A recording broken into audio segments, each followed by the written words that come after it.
I'm going to do. Give me 1 second. Sandra, Eric. I'm going to hit go live right now. I'll let you know when I'm ready. Okay, sounds good.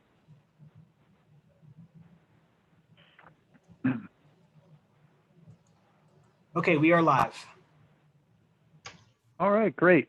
6 p.m. Welcome everyone. Let me read this quick statement. This is the Orange County Planning Commission meeting, Thursday, September 3rd, 6 p.m. This meeting is being held electronically pursuant in compliance with the continuity of government ordinance, or quote, an ordinance to effectuate changes in certain deadlines and to modify public meeting and public hearing practices and procedures to address continuity of operations associated with the COVID-19 pandemic, end quote, adopted April 28th, 2020 by the Orange County Board of Supervisors in accordance with Virginia Code Section 15.2-1413. This meeting is accessible on YouTube, and there's probably folks out there in Orange County and other places watching, so welcome everyone. And I can see we have a quorum, and let's call the meeting to order. As far as the agenda, do we have a motion to approve the agenda? So moved. Thank you. Hutch, we have a second? I'll second it, Mr. Capel. Thank you. Mr. George. Yancey seconded. Go ahead. Someone talk? Eric? No? Okay. All those in favor say aye. Aye. Aye. All those opposed say nay. Okay, thank you. Now on to agenda item 3, approval of the minutes. Do we have any discussion or a motion to approve the minutes? Move to approve, please. Mr. Hutchinson made a motion to approve. Do we have a second?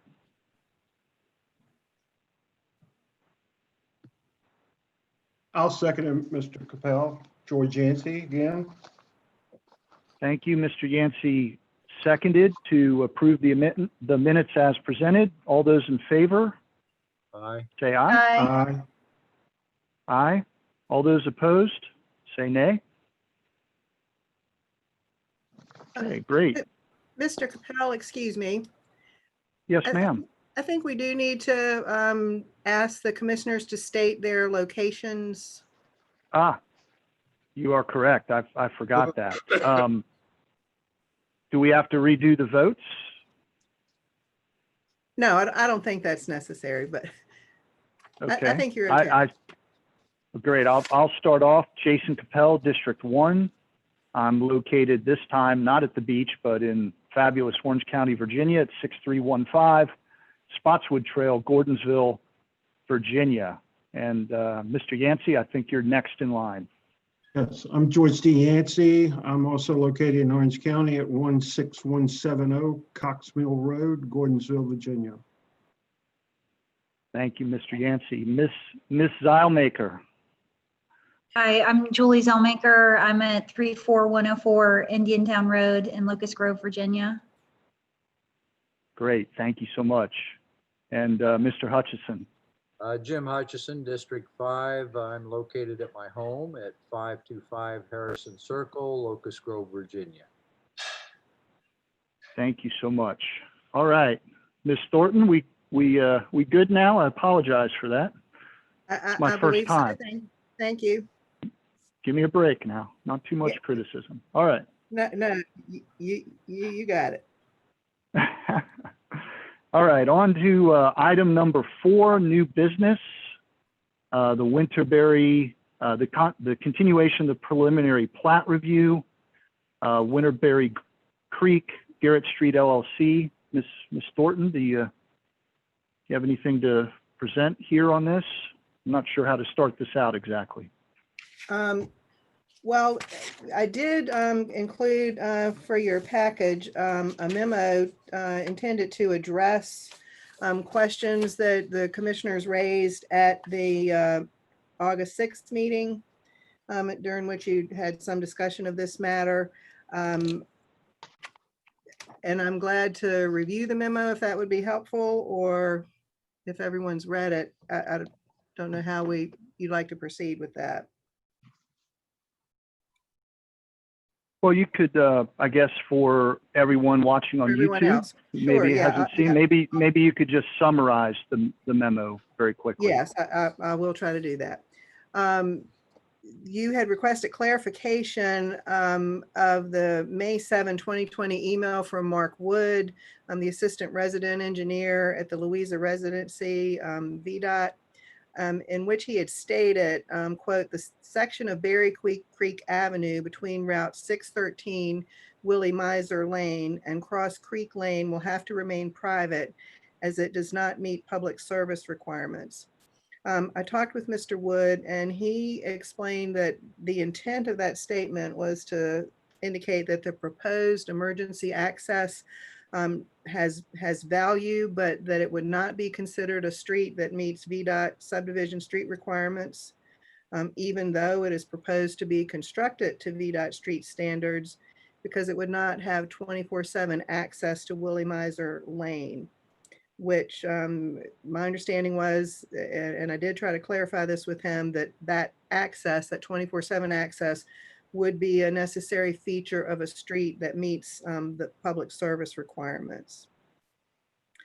This explanation did indicate that the proposed access would not actually comport with the VDOT subdivision street requirements as required by section 54-168.1 of the 2010 subdivision ordinance for points of access to the state highway system. And so it did at that point seem that even though VDOT had indicated they would not require a design exception for this access, it did then seem that the waiver requested of the county in the January 8, 2019 letter from Shimp Engineering to Brian David would actually need to be approved, that there would need to be a waiver for that second subdivision entrance requirement. Mr. Wood did also note in that conversation that this point of access could not be approved as a full access point because that juncture with Willie Miser Road doesn't have adequate sight distance.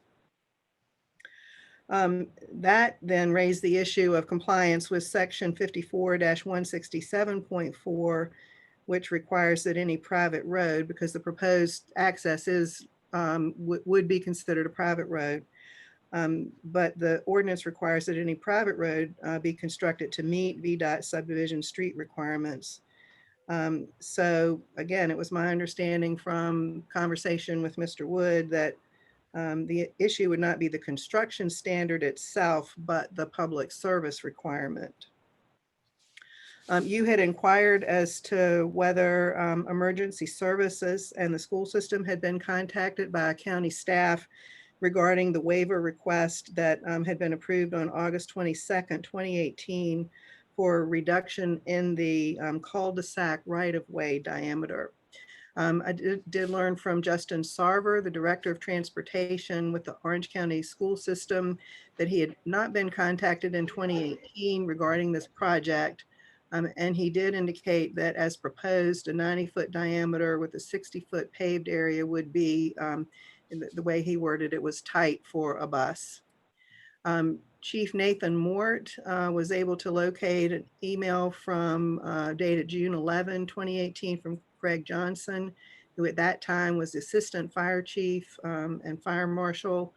That email and attachments, which were included with your email. Those attachments, I don't know what sort of background noise we're getting. Hold on a second. Hold on a second, Ms. Thornton. For all of the folks on the line, if you're not speaking, would you please mute? We're getting some background noise. Thank you very much. Carry on, Ms. Thornton. Yes, the email attachments from the fire marshal were included with the memo for your information. And there was not specific guidance from Craig Johnson, and he did indicate that the county had not adopted the statewide Fire Prevention Code Appendix D, but that did specify a 96-foot cul-de-sac, and he had indicated he thought that the county should try to adhere to that standard as, to the extent possible. You had some discussion concerning the desire to see a hydrological study of the site. I did find that the file on this proposed subdivision does include correspondence from county staff to the property owner dated November 13, 2017, advising that the results of hydrogeological testing conducted by True North Environmental LLC had been received in the county offices on October 26, 2017, and subsequently reviewed. Mr. Frederick's letter to Mr. Springer advised that the findings of that study were sufficient to meet the county's standards, and that he could proceed with submitting a preliminary subdivision plat for the development. We do have, I didn't include it in the email, we do have an extensive hard copy report on hand, as well as a DVD containing the results of that hydrogeological investigation. Great. Thank you, Ms. Thornton. I have one quick question. In the memo, I noticed in the second page, the first paragraph, where you listed the correspondence from Justin Sarver. Mhm. Is that the correct year that he responded? There's August 27th, 2019, or should that be 2020? I apologize, that should be 2020. That was last week. Yeah. That's my error, Okay. sorry. No worries. Just we could just make a note that that's 2020, not 2019.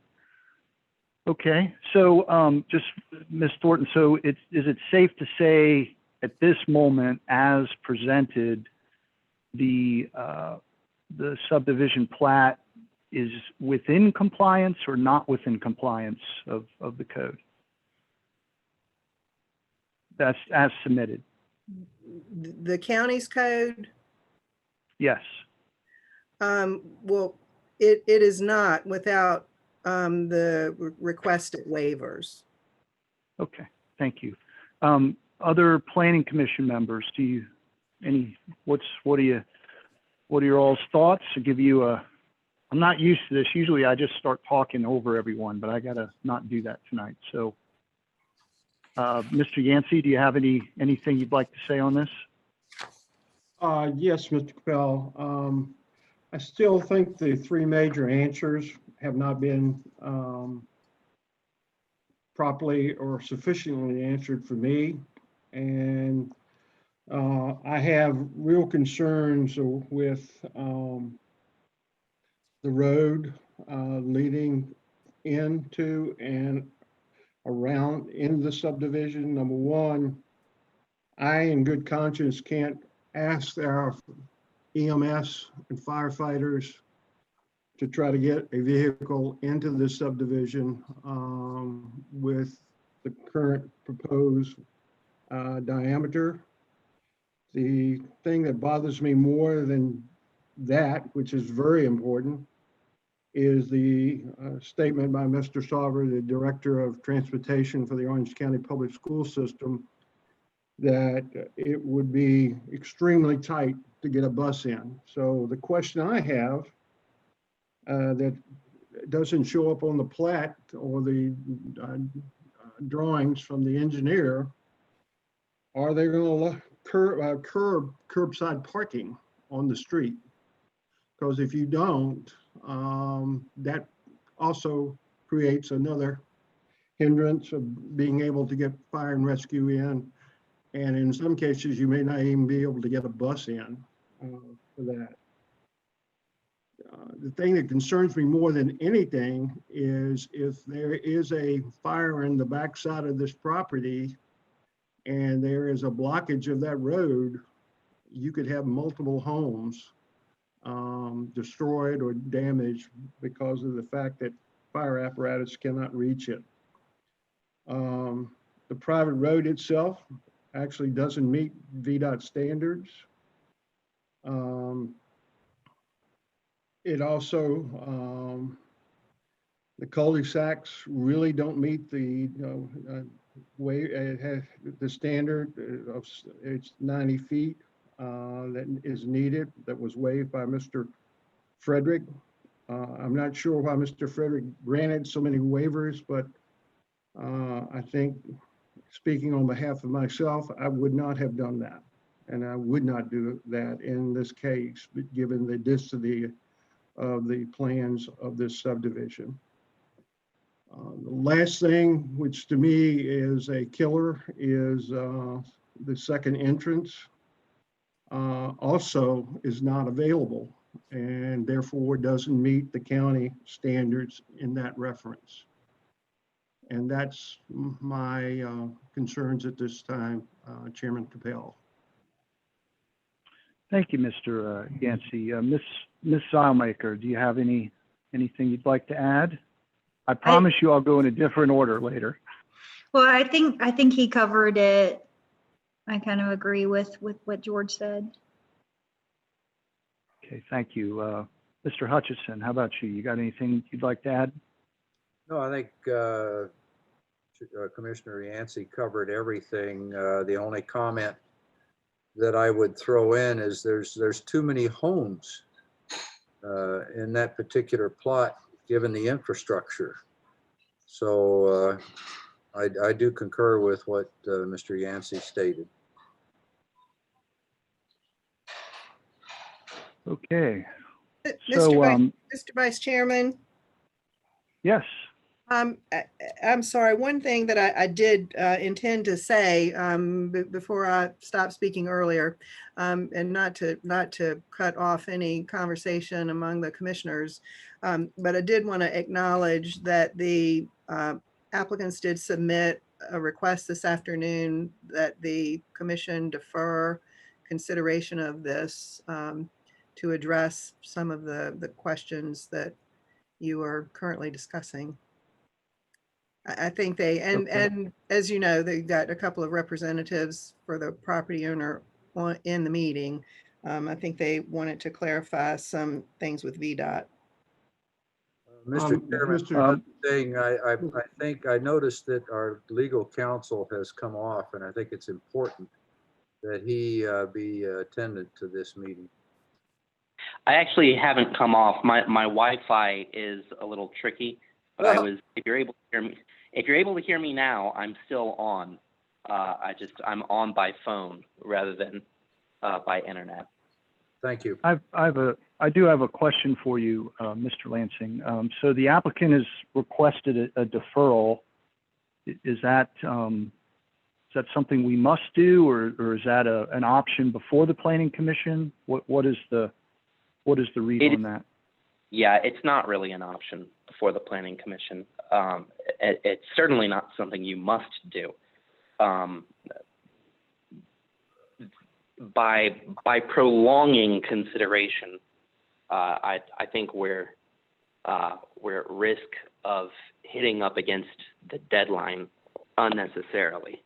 And while we have prolonged it in a way that's compatible with our continuity of government ordinance, prolonging it again merely at the request of the applicant is not going to satisfy the continuity of government ordinance. So I would have some strong concerns there. On top of that, and I'm happy to elaborate on this as much as you all would like, I would frankly submit that all of the matters that they think need to be clarified are already quite clear, particularly with respect to VDOT. VDOT has very clearly stated that this does not meet the subdivision street requirements according to the regulations. It doesn't. Now, it does meet some other requirements that they're going to emphasize. It meets some requirements regarding emergency access lanes and so forth that they have been able to approve it for that purpose. But Section 54-168, subsection 1 of the subdivision ordinance that we're looking at and that's again the old subdivision ordinance, says that all points of access shall be located and constructed in accordance with VDOT access management standards and subdivision street requirements, which VDOT has made clear it doesn't.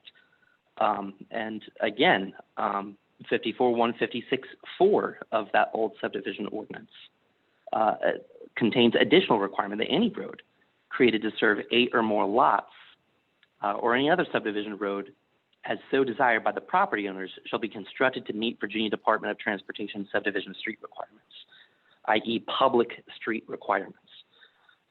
So I would respectfully submit that the areas they think there is confusion on are actually quite clear. There's no need for a deferral to continue elaborating on this, and there's certainly something to potentially be lost by deferring. Mr. Vice Chairman, this is Yes, sir. George Yancey. Given Mr. Lansing's statement, I hereby make the motion that we deny the request for referral. I'll second. Mr. Chairman, if I can jump in, and Mr. Yancey, I don't want to interrupt you, but I apologize.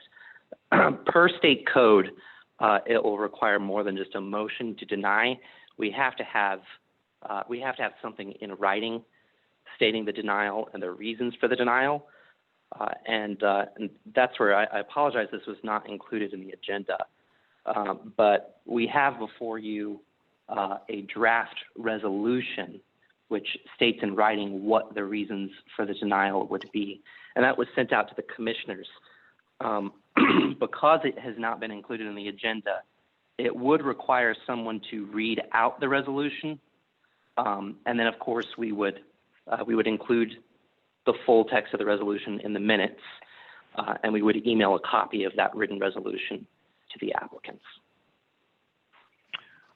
Just for So, clarification, I'm sorry, I believe, I'm sorry to jump in, but I thought Mr. Yancey's motion was to deny the deferral request. I thought that was the original motion. Oh, I apologize, George. I misunderstood you. No problem.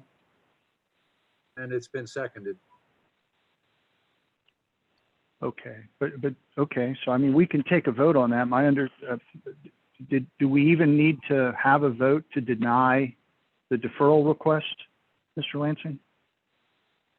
I'm not really, because it's been made by the applicants, not by a member of the commission. But there's certainly no harm in taking a vote to deny. Okay. Well, let's. We have a motion and we have a second. So if we could do a roll call vote on the motion to deny the deferral request, please. Mr. Capel, Aye. Mr. Yancey, Aye. Ms. Zellmaker, Aye. Mr. Hutchinson. Aye. Okay, that motion carries 4-0. Okay. So we still have the matter before us. Mr. Lansing, you had mentioned something about a memo. How do we, does that just get read, or do we need to make a motion to read the memorandum? Yeah, I realize it's a little cumbersome, but yes, it would need to be read out loud in its entirety. And I don't think that requires a motion to be read, but it would require a motion to adopt. Okay, so- Mr. Chairman, this is George Yancey again. I'd like to request that Mr. Lansing, as our legal advisor, read that resolution for us at this time, and then I will make a motion thereafter. Got it. Mr. Lansing, could you honor Mr. Yancey's request, please? Yes, sir. This is resolution number 20-05, a resolution denying the application for a preliminary plat for the proposed Winterberry Creek subdivision. Whereas the Planning Commission has been presented with an application for a preliminary plat from the proposed Winterberry Creek subdivision. Whereas subsection C of section 15.2.2260 of the Code of Virginia provides, if the local agent or commission does not approve the preliminary subdivision plat, the local agent or commission shall set forth in writing the reasons for such denial and shall state what corrections or modifications will permit approval by such agent or commission. Whereas at the time of the application, the subdivision ordinance adopted on March 9th, 2010, the 2010 subdivision ordinance, was then in effect, which ordinance was subsequently replaced with the new subdivision ordinance adopted on April 25th, 2018, and the Planning Commission is reviewing the application under the provision of the 2010 subdivision ordinance. And whereas the Planning Commission, after thorough review, sees fit to deny such an application, and the public necessity, convenience, general welfare, or good zoning practice requires the decision made by the Planning Commission as described herein. Now, therefore, be it resolved by the Planning Commission of Orange County, Virginia, that the preliminary plat for Winterberry Creek is hereby denied because of the following violations of the 2010 subdivision ordinance, which violations must be corrected in order for approval to be granted by the Planning Commission in the future. 1, the preliminary plat does not comply with section 54-168, subsection 1 of the 2010 subdivision ordinance, which provides any subdivision creating more than 40 lots on new subdivision streets shall have more than one point of access to the state highway system. All points of access shall be located and constructed in accordance with the VDOT access management standards and subdivision street requirements. Although the preliminary plat purports to contain 2 entrances, the alleged second entrance, the emergency access lane, would not comply with the VDOT subdivision street requirements, even if it would meet VDOT's requirements for an emergency access lane. Furthermore, the legislative intent of the subdivision ordinance is that multiple entrances are required, not merely for emergency access, because a problem as simple as a fender bender could trap every resident in the subdivision with no way out. 2, at least one street, specifically the emergency access lane, does not comply with the requirement in section 54-156, subsection 4 of the 2010 subdivision ordinance. Any road created to serve 8 or more lots, i.e. a major subdivision, or any other subdivision road as so desired by the property owners, shall be constructed to meet the Virginia Department of Transportation subdivision street requirements, i.e. the public street requirements. Furthermore, the emergency access lane is not approvable by VDOT as a full point of access due to insufficient site distance at that juncture with the state road. Be it further resolved that in order for approval to be permitted by the Commission in the future, any new application for a preliminary subdivision plat shall comply in all respects with such revised version of the subdivision ordinance as is current at the time of the new application is filed, and any waivers shall be requested and approved only under the terms of the subdivision ordinance that is current as of that time. Mr. Okay. Chairman, thank you, Mr. Lansing, for reading that. I make the motion that we adopt this resolution as presented. Mr. Chairman, can the applicant be heard before the commission takes a vote? Mr. Chairman, I will say that with one correction, and that is the spelling of my name. Make it correct. Take the N out. Not a biggie. Mr. Chairman, this is Mike Dardane on behalf of the applicant. Can the applicant be heard briefly on this matter? How about 1 minute?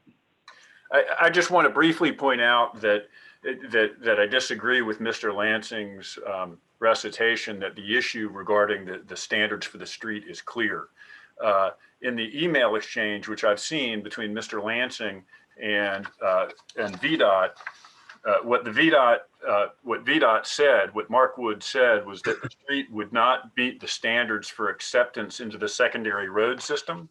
There are 2 different VDOT standards. One is the SSARs, which are for acceptance into the road system, and the other is the subdivision street requirement, is simply the SSRs. The reason that we requested a deferral was so that we could clarify Mr. Wood's comments to Mr. Lansing. We have been unable to do that, but what I did want to make clear is that I think that if the streets do meet the SSRs, which are what's required under both 168.1 and 167.4. It's just that they don't meet the additional requirements of the SSARs for being accepted into the street, into VDOT's, for VDOT maintenance, VDOT responsibility. So just want to make that point clear. I think I'm under a minute, but I do think that the determination by the county is incorrect on the street requirements and whether or not these meet the requirements as under the code. Thank you. Thank you. Thank you. You were actually just a little over a minute, but I must commend you. You got a lot in a short time. So Thank you. So great. We have a motion on the floor and a second. Ms. Thornton, would you do let me just restate that. We have a motion to adopt the resolution that Mr. Lansing read, and we have a second. Ms. Thornton, would you do a roll call, please? Mr. Capel, Aye.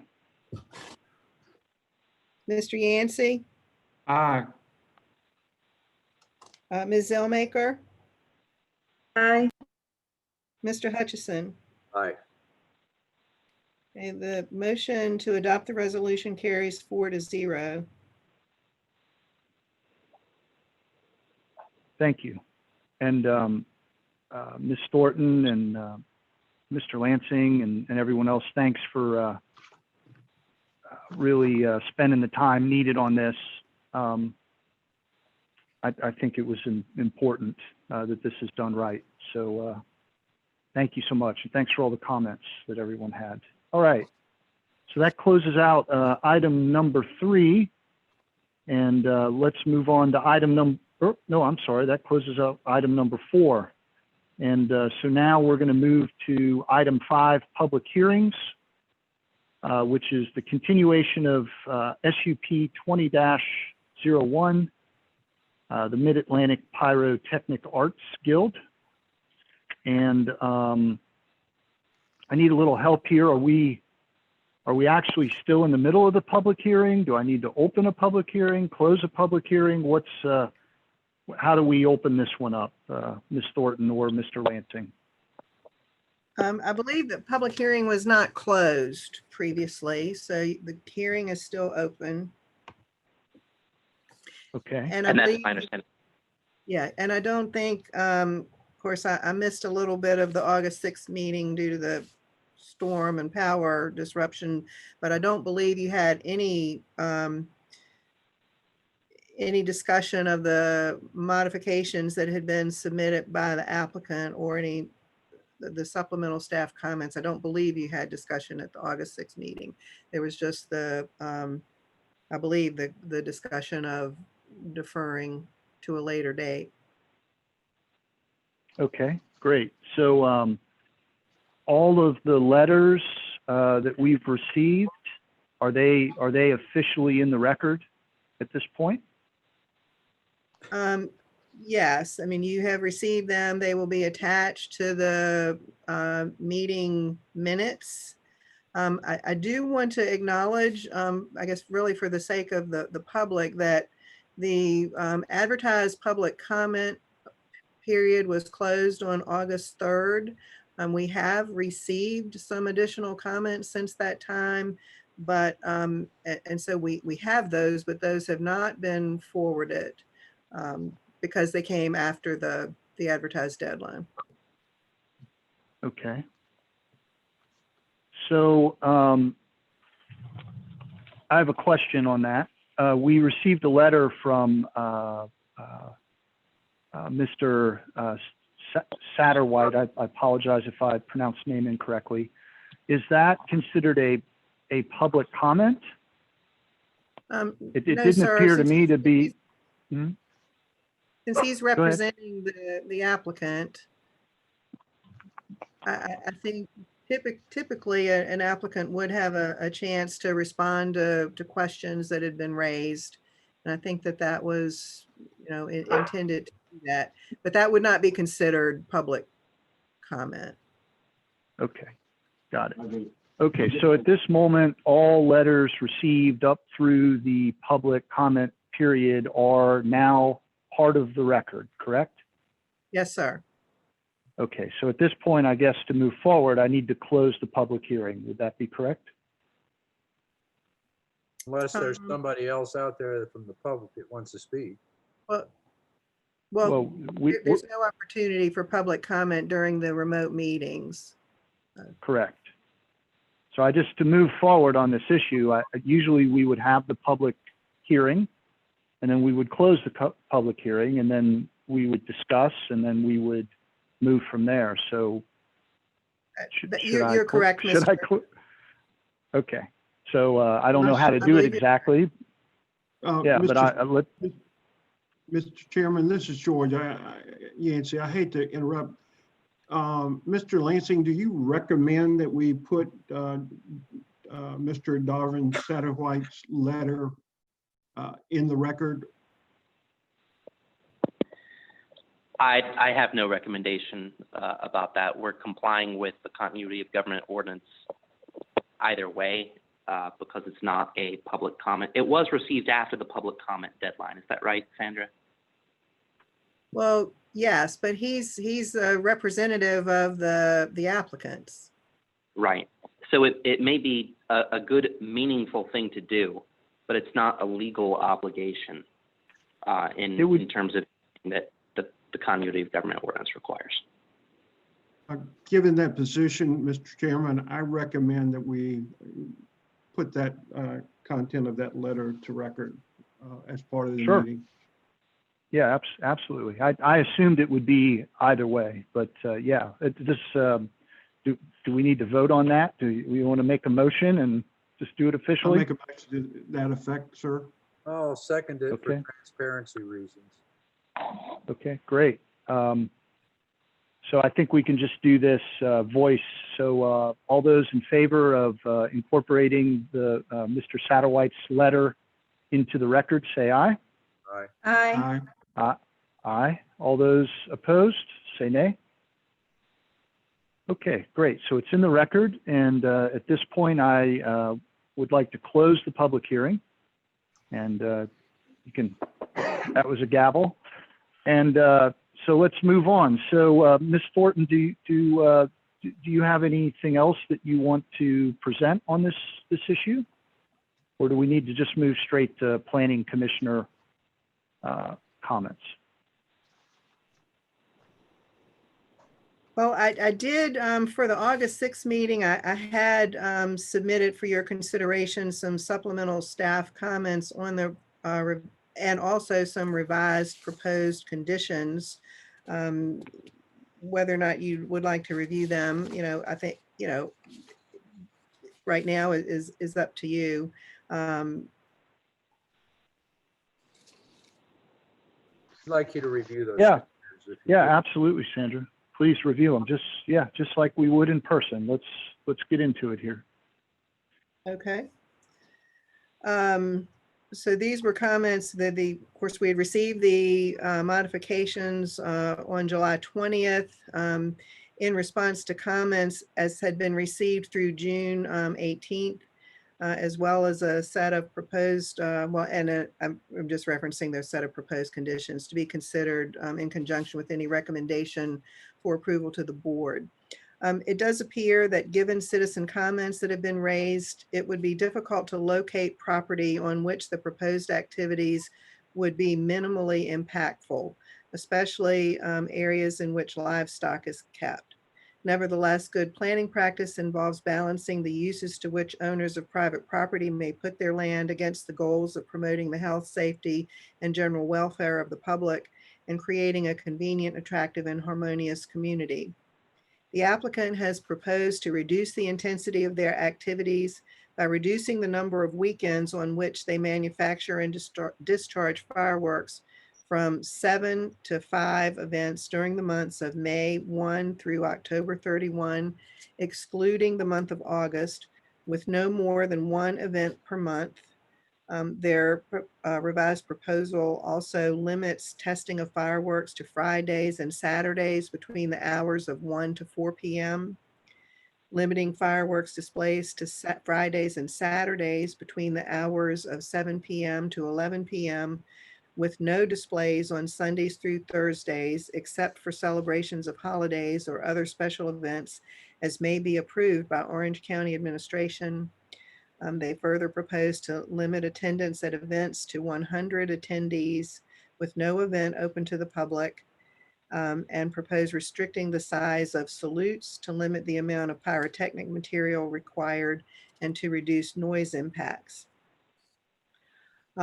And the there are proposed, revised proposed conditions. I did note that as presented, the proposed activity is not really compatible with the intent and purpose of the A1 future land use category in the county comprehensive plan.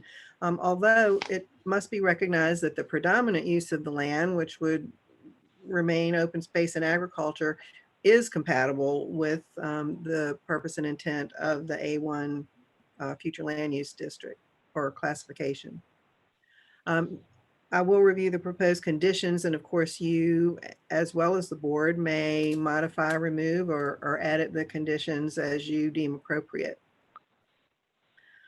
This special use is to allow the conduct of pyrotechnics testing and manufacturing as defined in section 70-1 of the Orange County Zoning Code, with associated on-site dry camping and group assembly as defined herein on the property identified on the Orange County tax maps as parcel 61-32. For the purposes of this SUP, dry camping and group assembly shall be defined as on-site overnight stays solely by members of Mid-Atlantic Pyrotechnic Arts Guild Incorporated and excluding the general public. A campground as defined in section 70-1 of the Orange County Zoning Code, which offers accommodations to paying guests from the general public, is prohibited. This special use permit is to allow pyrotechnics testing and manufacturing by members of the Mid-Atlantic Pyrotechnic Arts Guild Incorporated as described in the application with cover letter dated December 17, 2019, submitted by the applicant and as modified by correspondence dated July 20th, 2020 from David G. Stoddard, President, which sets forth particular clarification to portions of the aforementioned application, as well as proposed amendments to said application. Activities shall be conducted on site in accordance with the locations as generally depicted on figure F1 site plan, which would be attached to the permit. Parking will generally be in the area designated on the site plan. If additional parking is required, it will be in the nearest field east of the entrance gate, which borders Wolfhook Lane. An Orange County fireworks display permit approved by the county administration in conjunction with the Orange County zoning administrator shall be required for each fireworks display event or for such multiple fireworks display events as the county may determine appropriate. Prior to the issuance of the first such fireworks display permit, each calendar year it shall be verified that no bald eagle nests have been established within a distance close enough that the activity would interfere with the nest site. Notification signs shall be posted a minimum of 1 week prior to each fireworks display event and removed at the end of each such event weekend. Debris shall be removed from the property and disposed of at the end of each event. Any explosives on the property shall be stored in accordance with Virginia Department of Fire Programs regulations and applicable ATF regulations. Fireworks activity shall be limited annually to the period beginning May 1 through October 31, during which time there shall be no more than 4 weekends scheduled for fireworks activities with no more than 1 event per month. There shall be no fireworks activities during the month of August in any year. Testing shall be limited to Fridays and Saturdays between the hours of 1 p.m. and 4 p.m. Displays of fireworks shall be limited to Fridays and Saturdays between the hours of 8 p.m. to 10 p.m. There shall be no displays of fireworks on Sundays through Thursdays except for celebrations of holidays or other special events as may be approved by the county administration and zoning administrator. There shall be no fireworks displays whatsoever on school nights. Salutes shall be limited to 4 inches or less in any dimension. Fireworks that exceed NFPA code limitations shall be prohibited. NFPA -1123-2018 permits salutes up to 5 inches in diameter. By restricting salutes to 4 inches, the volume of pyrotechnic material is reduced by 49%. And then there's some other descriptive material information about the 4-inch salutes. Attendance by members of Mid-Atlantic Pyrotechnics Arts Guild at testing and fireworks events shall be limited to 100 attendees per event. There will be no public access to Mid-Atlantic Pyrotechnics Arts Guild events. Commissioners, after this material was prepared, we did have some follow-up communication with the Fish and Wildlife Service regarding the presence of eagles' nests. We had received some citizen communication indicating their understanding that an investigation was underway. That at this point appears, not to be the case. And so my conversation with Fish and Wildlife staff, sort of just suggested that the county may wish to consider asking the applicants or the citizens to provide information regarding the presence of nests, if that's something that you want to pursue. May I say something really quickly about the eagle's nest? Hold on a second, please. Ms. Hofstetter, if you could just hold on. Let me make sure that Ms. Thornton's Okay, I'm sorry. completed. That's quite all right. Stand by. Go ahead, Ms. Thornton. I think that's all I had just now, Mr. Vice Chairman. Okay. Sure, Ms. Hofstetter, you can keep it to about a minute, please. That would be great. You had a comment? Okay, I have two comments in particular. We had a drone operator come down and video the tree line. The tire top flew over everything. There are no eagle's nests. I'm happy to deliver the thumb drive. I don't know how to send a video file that big, but we have verified that no nests exist on our property. And the second item of great importance that I'd like to tell you is when you limited the hours to 8 to 10 p.m., fireworks are shot after dark. Dark sky does not occur in Orange County in June until 9:51 p.m. So by limiting it to 10 o'clock, you're essentially saying we have 10 minutes. We put that broad time in there because it gives us time if there's inclement weather. Safety is of great importance. It's also to allow it to have dark sky. In maybe April, we're finished, quite quickly. But you've moved our start time to later and our end time to less. So for June and July, you're almost telling us you're not going to be able to shoot.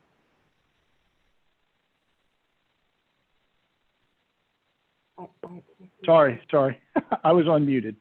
Thank you for that, Ms. Hofstetter. And thanks for keeping it brief. I do appreciate it. And noted. So let's get the planning commissioners involved here. Who would like to go first? Do you want me to call on someone or someone want to volunteer? Be glad to start, Mr. Chairman. Go ahead, Mr. Hutchison. One, on the comment for the timing, we put on the fireworks display here at Lake of the Woods in July, and we start at 9:10. So taking it to 9:51, and through the end of the month, the days are getting shorter by 1 to 2 minutes per day. So I would be willing to consider for myself a 9 to 10:30 or 11 time frame to do the fireworks. The other thing is, I believe the applicant has been more than gracious in changing their submission and trying to respond to the citizens of the county on their concerns. To my knowledge, they've been doing fireworks since 2012, and they've been close to my district, District 5. Also, to my knowledge, we've had no complaints, and there's been no damage to wildlife, stock, or any problems or complaints from residents as a result of that. The other issue is that I believe that their philanthropic efforts in support of the first responders and their fundraising efforts. We all enjoy fireworks at a time, or I assume that we all do. So I support that from that end. I also support the conditions that the planning director has laid out. That's all the comments I have, Mr. Chair. Thank you, Mr. Hutchison. Mr. Yancey or Ms. Zalmaker?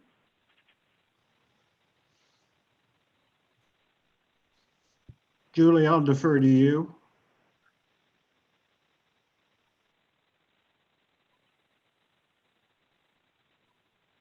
Ms. Zalmaker, are you there? I'm getting You connected. might. You were there for a moment. We lost- Okay, since Julie's not there, Mr. Chairman, my comments are similar to Mr. Hutchison. First of all, I'd like to commend our planning services staff. This SUP has been quite lengthy, quite in depth in terms of citizen input, mostly negative, unfortunately.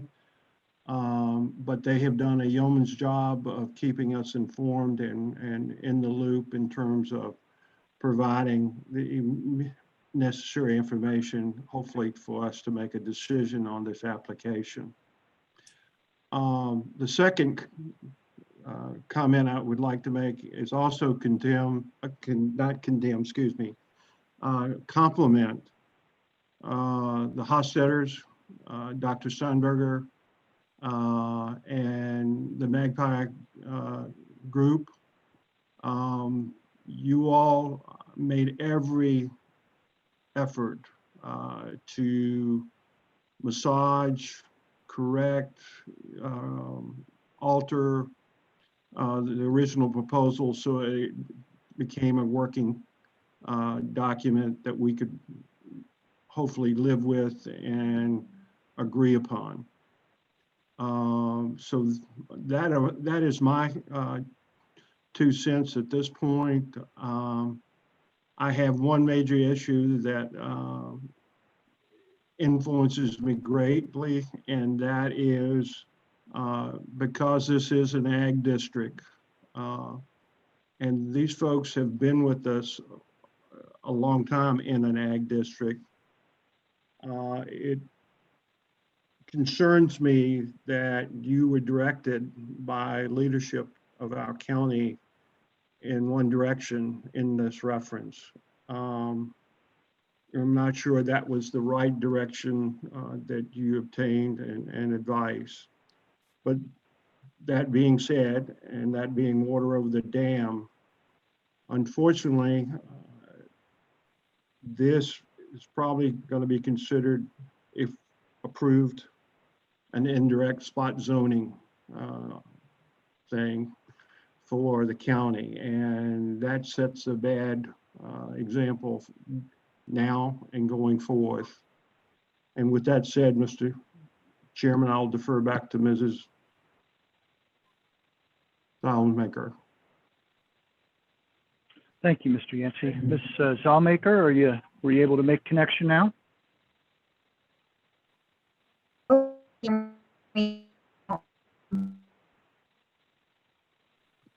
I'm sorry, Ms. Zalmaker, you've got what I call robot voice. We're only able to hear every other word or so. You want to try one more time? Yeah, I can dial in from my phone if you can't hear me. I can hear you a little better now. Give it a shot. Okay. Yeah, so during this, there's a lot of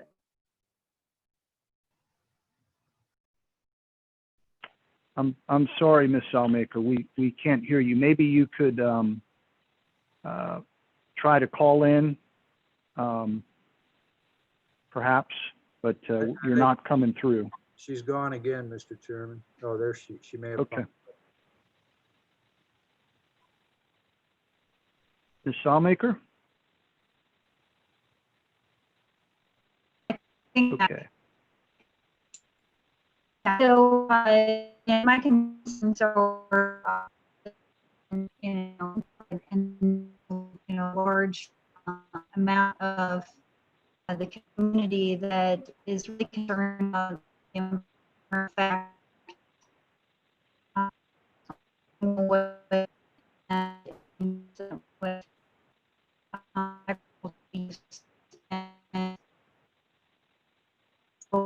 Ms. yeah, I'm so concerned about this too. Ms. Salmaker, I'm really sorry. Could anyone catch that? I couldn't really. I heard her mention the large amount of public that perhaps was not in favor of this, but I didn't really hear much more than that. I could not understand it either, I Mr. couldn't, Bell. yeah, I couldn't understand either. Okay. Julie, I'm going to give it one more shot, and then I'm going to do my comments. But go ahead, Julie. Are you there? Yeah, I'm here. I'm sorry about the connection issues. It seemed to be okay, and then it was out again. You know, I You're think good. that it's amazing. Yeah, if you can hear me, I think Yep. that the fact that they've, you know, been able to operate safely has been for so many years is really a positive thing. But yeah, I still have concerns because of the citizen comments and the amount of citizen comments about the environmental issues and the noise. And I know really, from what we've seen, that's been addressed completely. Okay, great. Thank you. Okay, so I have some comments, and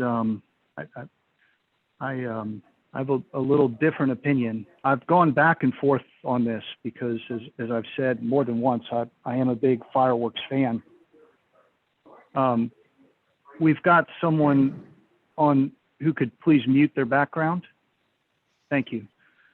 So I've heard from more than one of the commissioners here and also other folks that there's been no complaints, but Mr. Latchney, our attorney, told us that the whole reason we, as a county, even started looking at this SUP language was because of the multiple complaints that were received. And I mean, I have that in email. He sent that to all of us, I believe. He said, we did receive multiple complaints in times past. That is how this ended up on my desk. So it bothers me a little bit, honestly, because we also got a letter from one of the citizens who indicated that they knew they had gotten complaints. And they went so far as to, and I don't want to say they, right? I don't want to make this personal, but apparently, and it's in the record, I believe, that there was an application filed, a permit under a different person's name so that MAPAG wouldn't be seen as doing the fireworks.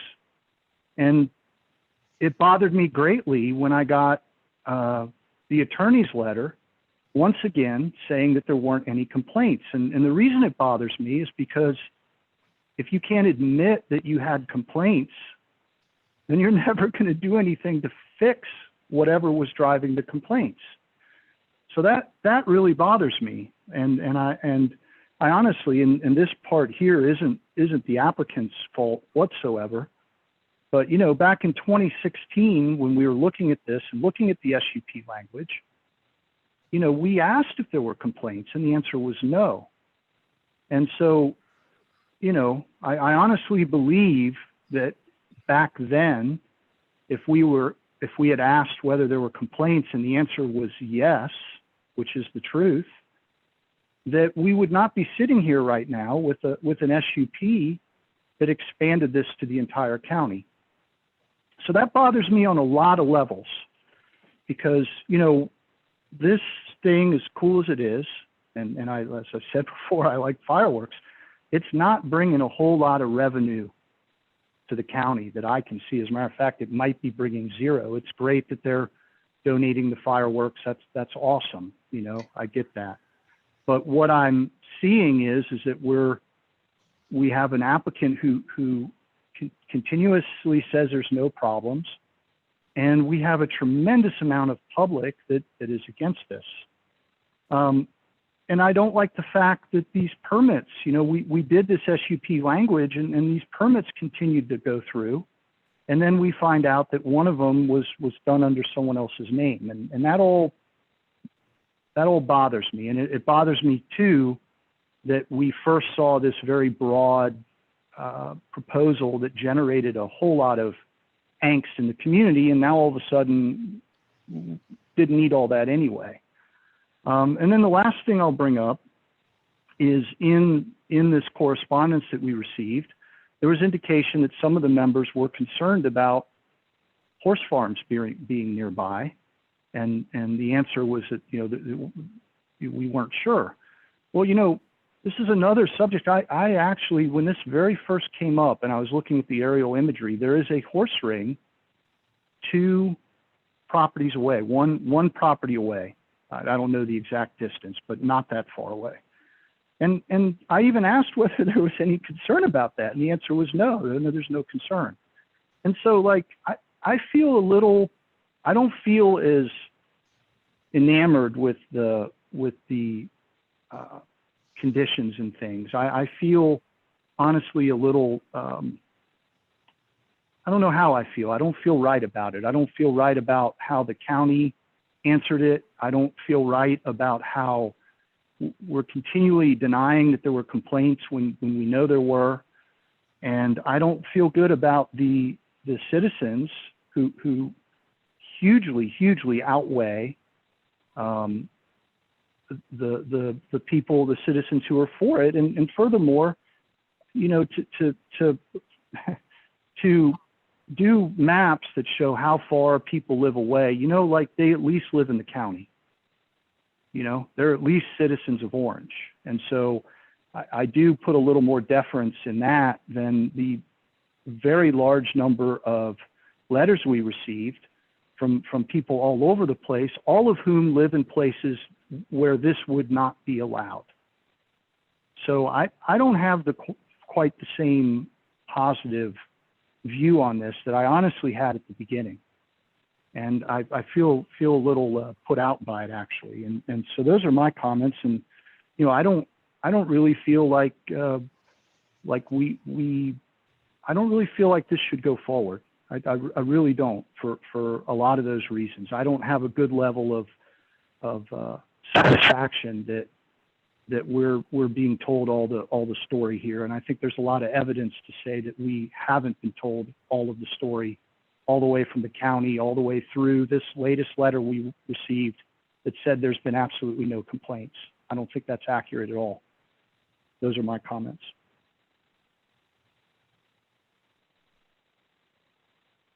So I don't know what the commission's pleasure is at this moment. I don't know if we want to have more discussion. Can I respond to your comments about the complaints for a minute? My name's Dave Stein, president of MAPAC. Yeah, I mean, I've read enough. I mean, it's, you know, you're probably going to say it was the Cracker Jacks, and it wasn't really you all, and you know, and yet I see this application, sir, actually with your name on it, actually with someone else's name on it that you signed.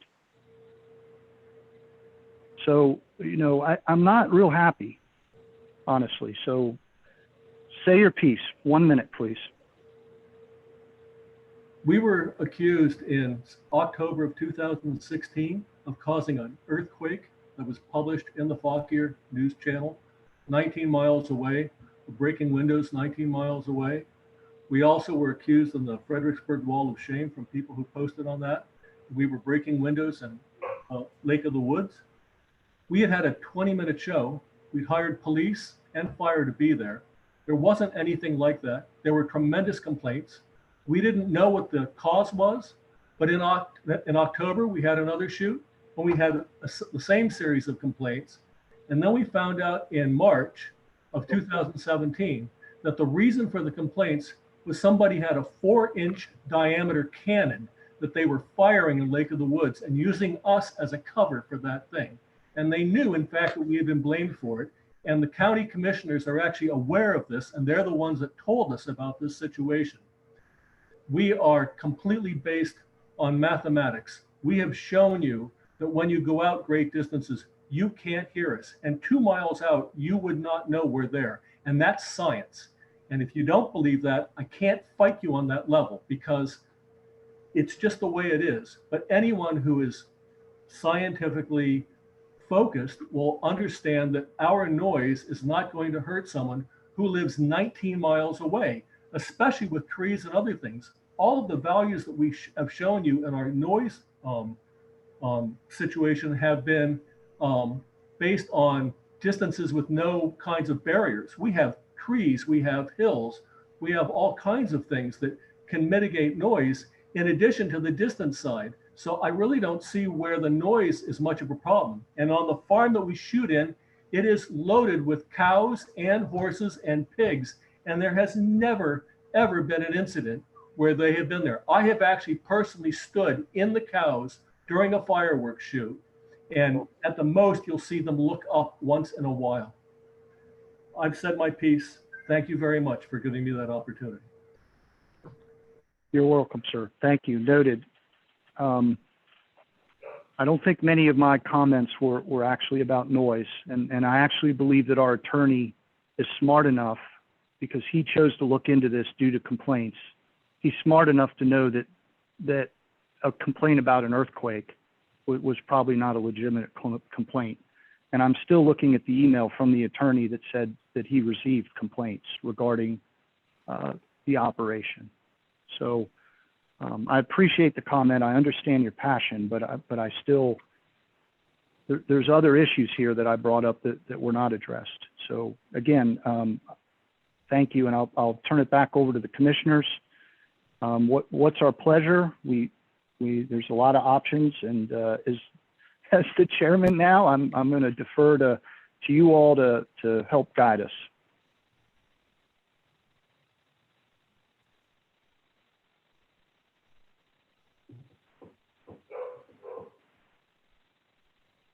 Mr. Commissioner, I guess I'll take the lead and recommend we approve the applicant's SUP with the conditions stipulated by the planning director. And I'd modify that with a change in the hours from 9 to 10:45, if that's acceptable.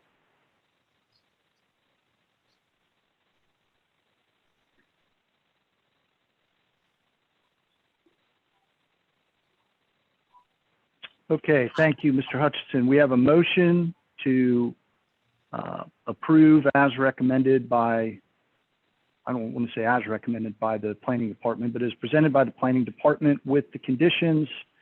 One change to be to edit the hours, if I wrote this correctly, from 8 p.m. to 9 p.m.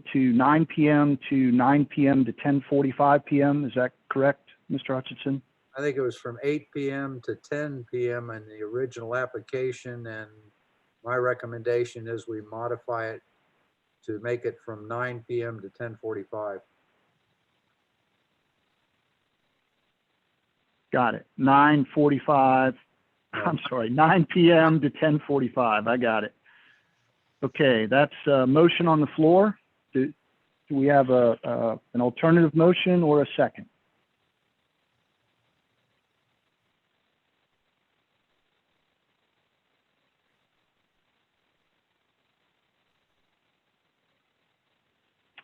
Okay, so I'm kind of new at this chairman thing, so maybe Ms. Thornton and Mr. Lansing can help me out. I have a motion that no one seconded. Does that just die? No, Mr. Chairman. A second, tactically, is necessary, and this is not the way anyone actually does it, but this is the way Robert's Rules of Orders specify. A second is necessary for discussion to happen about the motion. but it's not necessary for a vote on the motion to be held. So a motion will never fail merely for lack of a second. Okay, got it. So we have a motion on the floor, and so I guess we need a second for discussion. And what if there's no second, Mr. Lansing? Then it gets called for a vote? Then it just gets called for a vote. Okay. Other chairmans, do we have any other Oh, there's Julie. edits or motions? Okay. Well, can Mr. Lansing, are we allowed to make another motion at this point, or is the chairman allowed to make a motion? I believe at this point, a vote needs to be held on Mr. Hutchison's Okay. motion before another motion could be made. All right, fair enough. So let's do a roll call vote on Mr. Hutchison's motion that was not seconded. Ms. Thornton, Mr. Capel, nay? Mr. Yancey, Nay. Ms. Zellmaker, Nay. Mr. Hutchison. Aye. So the motion fails on a vote 3 nay, 1 aye. I guess that's 1 to 3, but the motion fails. Okay. Do we have another motion? Another discussion? All right. Well, I guess as chairman, I can make a motion. And so I guess I'll go ahead and do that. Based on what I've put out there, I'd like to make a motion to deny this application and see if there's a second.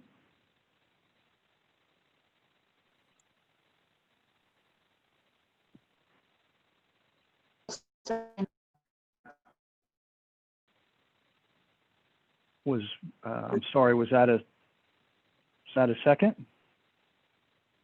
Yeah. Julie, I think you're muted, I believe.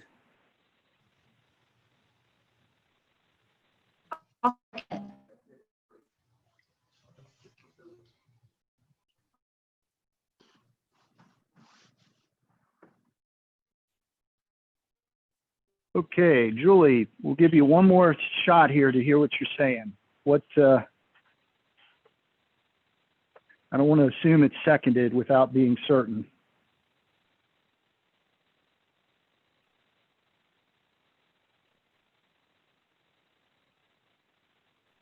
Okay, so that motion is hanging out there on its own. So I guess we should do Mr. Lansing. I'll second it.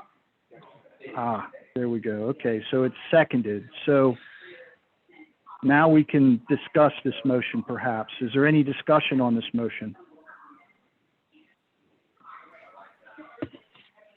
Mr.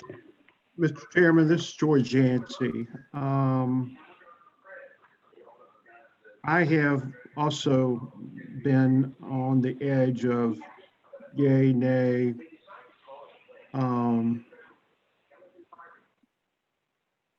And these folks have been great citizens and supporters of the Orange County in the time that they've been with us. Unfortunately, I think they've gotten caught up in a whirlwind, and basically the citizens as a whole have expressed their views that they do not approve of continuation of their fireworks operation.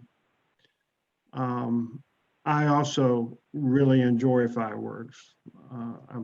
My children and my grandchildren do, but at the same time, I have a responsibility as the commissioner for the district that the application is for, to listen and comprehend what the citizens are saying. I'm not refuting what Mr. Capel's position is because I don't know that specifically, but you know, the long and short of this, the lack of financial benefit to the county, the predominance of citizens not wanting this activity, and the fact that it, again, is indirectly, if approved, a indirect spot zoning. So therefore, my vote at this point would be nay.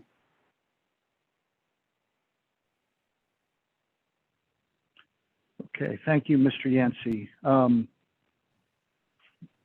So just, you know, I stand by my comments I made previously, and I don't have any amendments. So Mr. Hutchinson or Ms. Salmaker, do you have any other comments before I do a roll call? Not from my side. Okay, Ms. Salmaker? This is a vote to deny No, the application? Yes, the motion and the second is denied. And I just wanted to see if you had any final comments before I do a None. roll call vote. Okay, great. Ms. Thornton, roll call vote, please. Okay, Mr. Capel? And this is, the motion is to recommend denial. Right, so that's correct. The motion is to recommend denial. I vote aye on the motion. Mr. Yancey? Aye. Ms. Zellmaker? Aye. Mr. Hutchison? Nay. Okay, the vote carries three on a vote of 3-1. So the recommendation will go forward to the Board of Supervisors as a recommendation for denial. And they will schedule their public hearing. That office, the commission, administration office will let you know about the date of the board's hearing. Okay, thank you, Ms. Thornton. Thank you, fellow commissioners. All right. Item number 6, we'll move on to work session. And I was hoping Mr. Brooks would be on by now, but these were some items that we all brought up at the last meeting.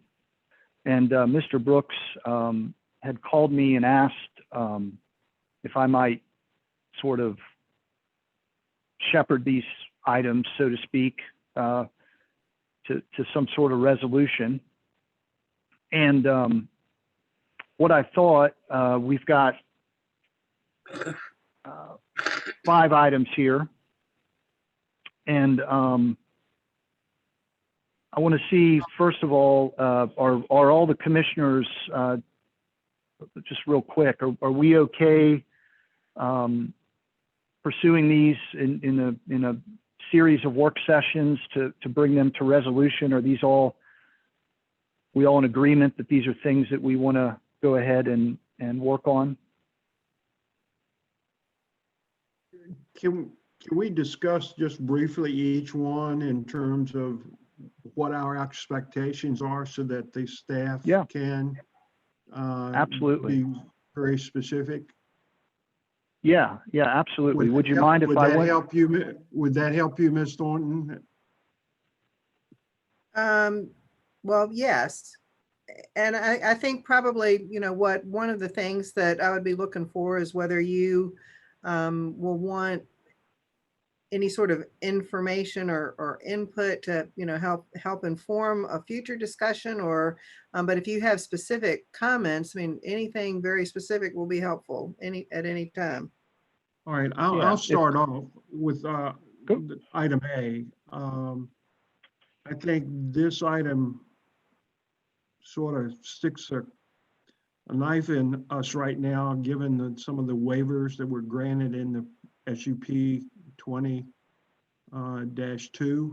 Winterberry. there were some pretty substantial things done there. And I'm not saying the authority was not there to do it, but I am saying that consultation with the commission would have been a good thought process to provide input on each commissioner's position. I don't know if I articulated that well enough, Mr. Chairman. Yes, I think that's exactly spot on. Any other commissioners? For each of these, I have I've thought about them a little bit. So for each of these, I have a proposed path forward. Some of what Ms. Thornton said, just evaluating currently where we are. But I wanted to, like I said, I just wanted to make sure that these are all things that we thought were worthy of addressing. And then what I thought I would do is go through each one and then propose a path forward and get our concurrence on it, and then work on these over the next probably 2-3 meetings to bring them to resolution. That's fine with me. Okay, so Go the ahead. first question would, okay. Go ahead. So the first question to the commissioners is there anything on here that you don't think needs to be addressed?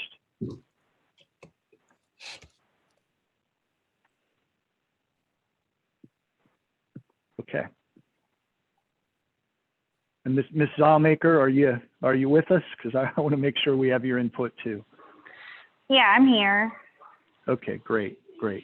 Okay, and so the first thing, so great. So we're all in agreement that these should be addressed. Well, the first thing that I'd like to do is kind of treat this like a committee, and I'm wondering if one of the commissioners might volunteer to assist, moving these through and reviewing and working together with me on each of these items and staff. Would any of you 3 awesome people like to join the fray?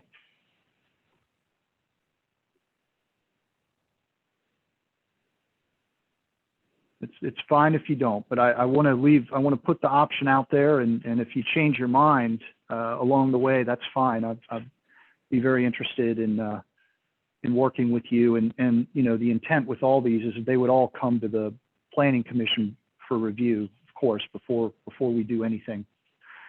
So let me, yep. And I'll be glad to work with you on it, given I have a situation on availability periodically, but I'll be glad to work with you. Okay, Hutch. Great. Thank you so much. What I envision is just kind of reviewing things and maybe getting some material ready before the meetings, and just having someone to bounce ideas and review off of ahead of the meeting. So thank you. Could we just make a note that Hutch is going to assist on the sort of the shepherding, so to speak. So let me run through these and make a proposal what we'll do on each of them.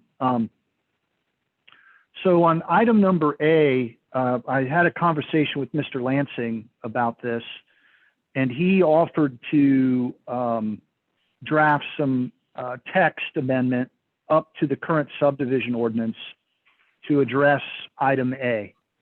And it, of course, it would be something for us to look at the next meeting and go from there. Is everyone okay with that? Yeah.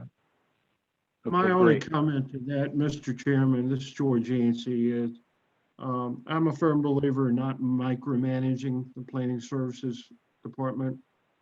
But at the same time, some of these waivers that were previously granted by other personnel no longer with the county warrant a review process. I'm not sure how we get to at what level something comes before the commissioners and what doesn't come before the commissioners, and maybe we can get some direction from Mr. Lansing and Mr. Latchney in that reference. Yes, that's it. Go ahead. No, I Sorry. just wanted to offer, I think the revised subdivision ordinance restricts considerably the opportunities for consideration of waivers. It was much more kind of wide open, if you will, in the prior ordinance. So as it stands right now, and this is, I think, probably one of the pieces of information you'll want to look at is where the subdivision agent is authorized to even consider a waiver. And there are not many instances where it is now, because it says where specifically authorized, a waiver may be considered. So there has to be a very specific language that allows the consideration. Well, Sandra, maybe you could work with Eric then on compiling a list of those waivers that theoretically can't be approved and those that can be. Yeah, I mean, and I think you will have a short list of requirements that might theoretically be waived. Well, the other issue is notification to the planning commissioners about such waivers, whether those have been approved or those are going to be forwarded for review by the commission. Well, I think that, yeah, the notification process is I know that's one of your concerns, but I did just want to point out that where it was, I mean, I think in the 2010 ordinance, pretty much anything was open for consideration for a waiver, and that's no longer the case. Well, what you don't want is waivers to be approved ceremoniously that have detrimental impacts without input from the commission. Right. Well, Right.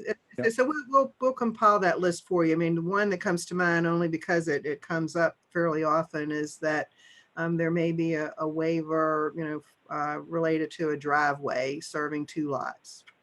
I mean, it's there, as I said, there's much less opportunity under your current regulations for a waiver to be granted. But we will get that list together for you. Okay, so maybe ahead of next meeting, we could look at the current subdivision ordinance, and we can look for ourselves, and maybe Ms. Thornton, Mr. Lansing, maybe at the next meeting, you could have I got a fly flying around me. You could have maybe a little one pager on what can be waived, and if you look at it and believe, let me to kind of spin off of Mr. Yancey's and Mr. Hutchinson's comment.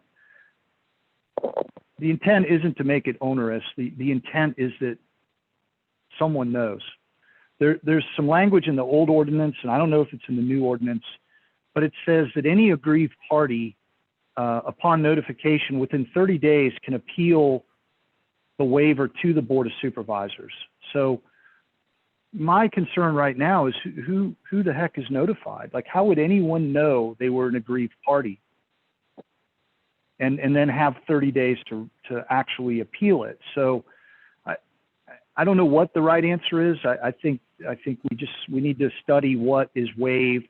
I understand that it's much less now, but it doesn't seem right to me that things can be waived that might impact other landowners adjacent, and they have no ability whatsoever to at least have maybe the supervisors or the commission at least weigh in on it. So again, I agree with Mr. Yancey not to make it onerous, but I also agree with Mr. Hutchinson that there should be some notification somewhere. So how about the do out on that is let's all, the commissioners, let's look at the subdivision ordinance, and Ms. Thornton and Mr. Lansing, maybe at the next meeting, you can have just a summary that we can talk about. And if you believe there's some language that you might like to suggest, how about going ahead and doing that as well? Okay. Sounds good. Yeah. All right. Item number B is county complaints procedure and processing. My proposal on this, and we can talk about with staff whether this is too much, but I have no clue what's in place right now. So to me, the first step, and this is true with a lot of these, the first step is learning the current state. What is actually going on now? So whether it be next meeting or the meeting after, I would like a quick summary of what's our complaint process. And it seems important because we're a complaint-driven county. And we tell citizens all the time that we'll respond to complaints, and that's how we enforce. And I've come to realize that maybe we don't really have a complaint process, and that seems a little not right. So any comments on that the first step in item number B is just to learn what we currently do and how we currently document complaints? Mr. Chair, and I guess hearing from Sandra is probably what I'm looking for, but I view B, D, and E as potentially resource problems. If I remember right, Sandra, you indicated that there was something ongoing to hire additional resources for the planning directorate. What's the status of that?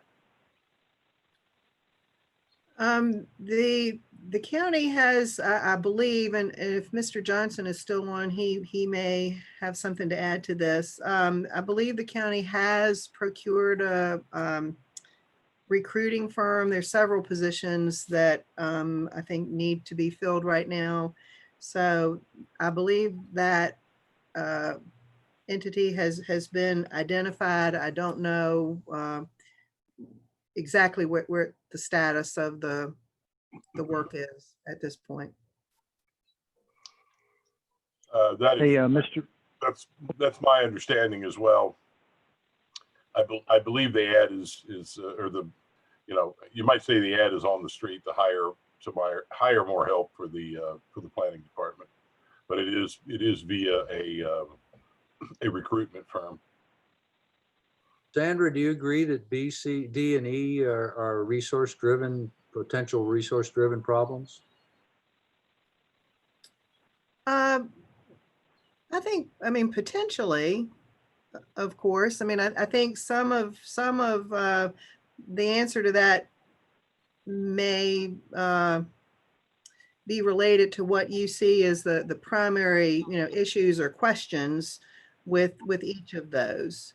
I certainly think, you had some discussion of E, the timeliness of information delivery to the commissioners at the last meeting. And we certainly, that is resource related right now. We certainly understand your need to have information in sufficient time to give you, adequate review time.